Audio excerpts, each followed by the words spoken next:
Hi there, if you want to create a Bitget Wallet account, so here's how to do it.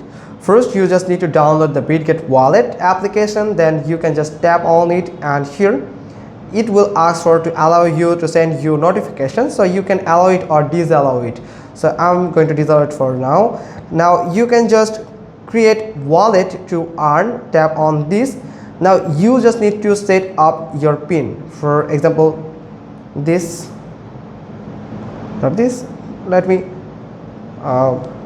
225588, and here 225588. Now here you can see I have just created a Bitget wallet, and that's pretty much simple to create a Bitget wallet on your Bitget application. You just need to make sure that you have verify your Bitget wallet. So you can just verify it by the Google Authenticator, verify the authorization here, and you can make sure that your private key is saved on your account. So that's how you can simply create Bitget wallet in a minute. That's pretty simple. Hope you got this. If so, then give us a thumbs up. Don't forget to subscribe our channel, and thanks for watching. Till next time.